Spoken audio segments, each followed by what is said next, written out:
Assalamualaikum warahmatullahi wabarakatuh. Nama saya Siti Zulaika binti Muhammad Nazri. Nama matrik ID1931793.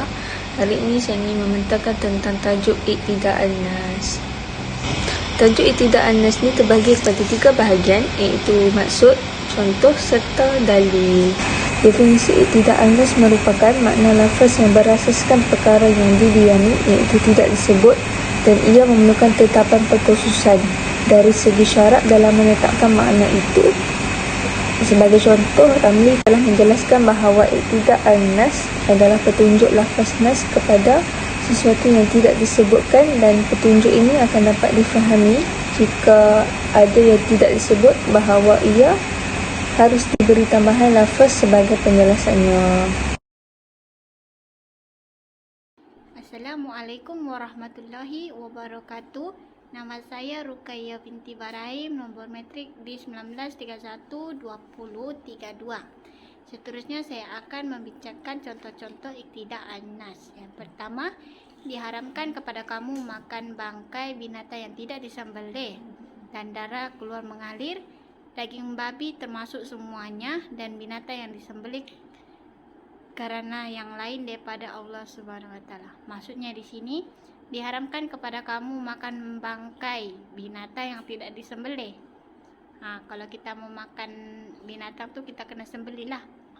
Yang kedua, darah yang keluar mengalir. Kenapa dia haram? Sebab darahnya keluarlah mengalir.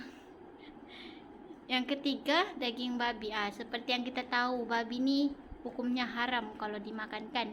Jadi termasuk semuanya tu, bangkai ke, tulangnya ke, isinya ke, dagingnya ke, dia tetap haram. Seterusnya, binatang yang disembelih kerana yang lain daripada Allah SWT. Haram kita makan bangkai atau makanan binatang yang tidak disebut kalimah Allah. Kalau kita mau makan binatang atau haiwan, kita kena sembelih dia dengan mengucapkan kalimah Allah. Okey. Seterusnya, contoh yang kedua, dan bertanyalah kepada penduduk negeri Mesir tempat tinggal itu berdagang. Okey, itu saja. Sekian daripada saya. Assalamualaikum warahmatullahi wabarakatuh.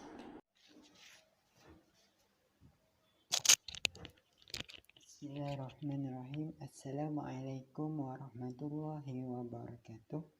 Nama saya Akmaluddin Ali bin Sida Ali. Untuk saya akan menerangkan bahagian saya dalil Iqtida' an-Nas. Okey, antara contoh dalil Iqtida' an-Nas ialah A'udzubillahi minasyaitonir rajim. Hurrimat 'alaikumul maitatu wad-damu wa lahmul khinzir wa ma uhilla lighairillahi wal munkhifatu wal mawqudatu wal mutaraddiyatu wan natihah wa ma akala as-subu illa ma zakkaytum wa ma zubiha 'ala an-nusubi wa an tastaqsimu bil azlam dzalikum fisq. Okey, maksudnya diharamkan bagimu makan bangkai, darah, daging babi dan daging haiwan yang disembelih bukan atas nama Allah, yang tercekik, yang dipukul, yang jatuh, yang ditanduk, yang diterkam binatang buas, kecuali yang sempat kamu sembelih. Dan diharamkan pula yang disembelih untuk berhala. Dan diharamkan pula mengundi nasib dengan azlam anak manah, kerana itu suatu perbuatan fasik. Okey, untuk dalam ayat ini, dalil ini merupakan contoh Iqtida' an-Nas kerana pengertian bagi ayat ini dia belum jelas. Oleh kerana itu, dia perlukan penjelasan unsur kata dari luar teks. Untuk perbahasan ayat ini, maksudnya diharamkan memakan atau memanfaatkan darah dan daging babi. Itu yang pengertian yang tidak jelas. Tambahan, sebab keharaman tanpa hubungan dengan perbuatan manusia tidak ada manfaatnya. Okey, itu saja daripada saya. Sekian, terima kasih. Maksud dalalah an-nas. Dari segi bahasa, ia bermaksud petunjuk ataupun penunjukkan. Manakala dari segi istilah pula, menurut Qutub Mustafa Sanu, ia berkata bahawa dilalah itu ialah keadaan sesuatu yang dapat memastikan untuk mengetahui lainnya. Dalam erti kata lain, ia adalah penunjuk sesuatu lafaz kepada pengertian yang dapat difahami, dan kita dapat mengambil kesimpulan hukum dari suatu dalil itu.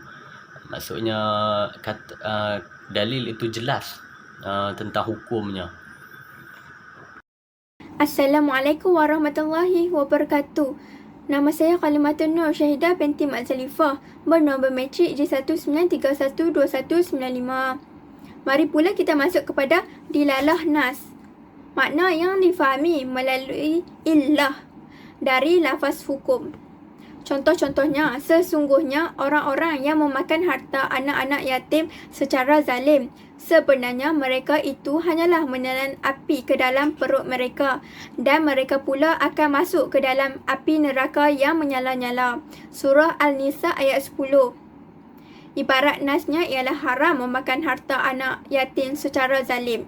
Dilalah nas hakikatnya memusnahkan, merosakkan dan menyalahgunakan harta anak yatim, termasuk dalam maksud illah memakan harta mereka secara zalim. Maka janganlah engkau berkata kepada mereka sebarang perkataan kasar, sekalipun perkataan Surah Al-Isra ayat 23. Ibarat nasnya ialah haram menyebut perkataan kepada kedua ibu bapa.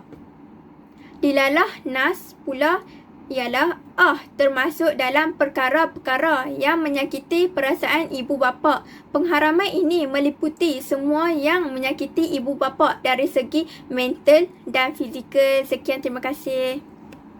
Bismillahirrahmanirrahim. Assalamualaikum warahmatullahi taala wabarakatuh. Nama saya Muhammad Safwan bin Nazri, nombor matriks D193111781. Baik, seterusnya saya sambung pembentangan dengan dalil bagi dilalah an-nas. Baik, dalil yang pertama yang berbunyi A'udzubillahi minasyaitonirrajim. Innal ladzina ya'kuluna amwalal yatama zulman innama ya'kuluna fi butunihim nara wa sayaslawna sa'ira. Okey, sadaqallahul azim. Maksudnya, sesungguhnya orang-orang yang memakan harta anak yatim secara zalim, sebenarnya mereka itu menelan api dalam perutnya dan mereka akan masuk ke dalam api yang menyala-nyala, iaitu neraka. Surah An-Nisa ayat ke-10. Baik, seterusnya kita pergi kepada dalil yang kedua yang berbunyi A'udzubillahi minasyaitonirrajim. Wa qada rabbuka alla ta'budu illa iyyahu wa bil walidaini ihsana. Imma yablughanna indakal kibara ahaduhuma aw kilahuma fala takul lahuma uffin wa la tanharhuma wa qul lahuma qawlan karima. Sadaqallahul azim. Okay, maksudnya, dan Tuhanmu telah memerintahkan agar kamu jangan menyembah selain Dia dan hendaklah berbuat baik kepada ibu bapa.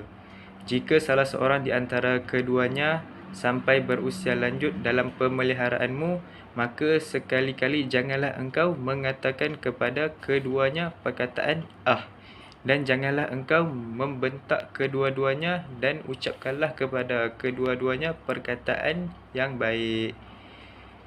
Surah Al-Isra ayat ke-23. Itu sahaja daripada saya. Seterusnya saya serahkan kepada sahabat saya. Assalamualaikum, saya Siti Marjia binti Muhammad Najib D1931239. Okey, seterusnya kita akan masuk kepada perbezaan kaedah menurut mazhab Hanafi. Okey, dalam pandangan ulama usul, maka yang paling kuat adalah dilalah ibarat An-Nas. Okey, kemudian menyusul isyarat An-Nas, setelah itu baru dilalah An-Nas, dan akhir adalah iqtida An-Nas. Okey, sebagaimana dijelaskan oleh Zaki Ad-Din Al-Syabbain, bila terjadi perlawanan hukum yang didasarkan pada ibarat An-Nas dengan sesuatu ketentuan hukum yang ditetapkan berdasarkan isyarat Nas, maka ketentuan hukum ditetapkan berdasarkan ibarat An-Nas lebih didahulukan daripada isyarat An-Nas. Okey, begitu pula jika terjadi pertentangan ketentuan hukum yang ditetapkan berdasarkan ibarat An-Nas atau isyarat An-Nas dengan dilalah An-Nas, maka lebih dahulukan salah satu daripada keduanya daripada dilalah An-Nas. Maka terjadi pertentangan antara dilalah An-Nas dengan iqtida An-Nas, maka dilalah An-Nas lebih didahulukan daripada iqtida An-Nas. Okey, sebagai contoh firman Allah dalam surah Al-Baqarah ayat 178. Maksudnya, wahai orang-orang yang beriman, diwajibkan kepada kamu melaksanakan kisas dalam pembunuhan. Okey, ayat ini dilihat dari segi ibarat An-Nas. Okey, menunjukkan wajibnya melaksanakan kisas bagi pembunuhan sengaja. Kemudian firman Allah dalam surah An-Nisa ayat 93. Maksudnya, dan barang siapa yang membunuh seorang mukmin dengan sengaja, maka balasannya adalah neraka Jahanam. Okay, ia kekal di dalamnya, dan Allah akan murka dan melaknatnya, serta Allah menyediakan azab yang besar baginya. Okay, ayat ini dengan cara isyarat menunjukkan batas ketiadaan wajibnya kisas bagi pembunuhan sengaja. Oleh sebab itu, ayat ini berlawanan dengan ayat sebelumnya yang secara ibarat An-Nas mewajibkan kisas atas pembunuhan sengaja. Okay, kerana itu, ketetapan sesuatu ketentuan hukum dengan ibarat Nas lebih diutamakan dari isyarat Nas. Okey, iaitu dalam hal ini wajibnya kisas bagi pembunuhan sengaja. Itu saja daripada saya. Okey, terima kasih. Assalamualaikum warahmatullahi wabarakatuh. Saya Nurul Safi binti Azmil, nombor kad matrik di 1831067. Okey, saya akan bertempat saya itu penunjukan lafaz Nas menurut mazhab Hanafi. Okey, dalam slide dia bagi tahu Nas Al-Quran dan As-Sunnah adalah kumpulan lafaz yang ada dalam usul fiqh disebut dengan dalil, dan setiap dalil memiliki dilalah dan didalah tersendiri.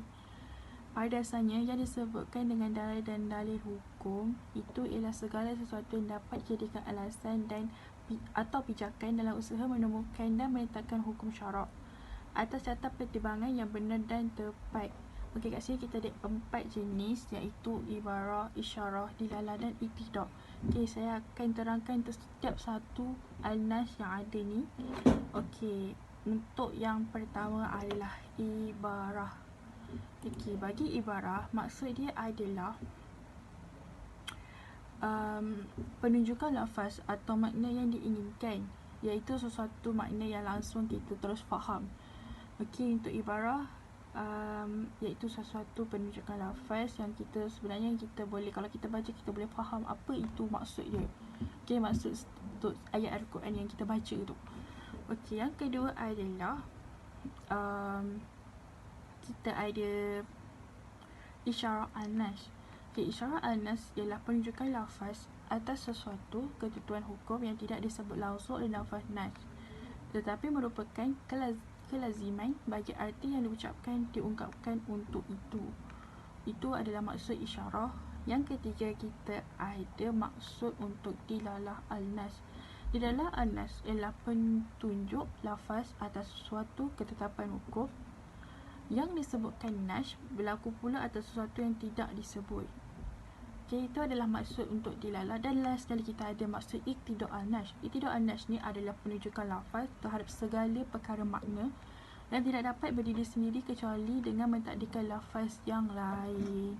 Itu sahaja part saya. Sekian, terima kasih. Kontrol tu saya akan meneruskan lagi dengan kesimpulan. So, kesimpulan dilalah itu adalah penunjuk suatu lafaz An-Nas kepada pengertian yang dapat dipahami, sehingga dengan pengertian tersebut kita dapat mengambil kesimpulan hukum dari sesuatu dalil Nas. Ibarat Al-Nas itu ialah petunjuk Lafal kepada sesuatu pengertian atas suatu hukum ketentuan hukum yang diungkapkan langsung oleh lafal nas itu sendiri. Isyarat al-nas adalah petunjuk lafal atas sesuatu yang bukan dimaksudkan untuk arti menurut asalnya. Dalalah al-nas adalah penunjuk lafal nas atau suatu ketentuan hukum juga berlaku sama atas sesuatu yang tidak disebutkan kerana terdapat persamaan ilat antara keduanya. Iktida' al-nas adalah penunjuk lafal nas kepada sesuatu yang tidak disebutkan, dan penunjuk ini akan dapat dipahami jika yang tidak disebutkan itu harus diberi tambahan lafal sebagai penjelasnya. Dalam pandangan ulama ushul, dari keempat macam cara penunjuk dilalah yang telah dikemukakan di atas, maka yang paling kuat adalah dilalah ibrat al-nas, kemudian menyusul isyarat al-nas, dan setelah itu baru dilat al-nas, dan yang terakhir adalah iktilat al-nas. Sekian, terima kasih.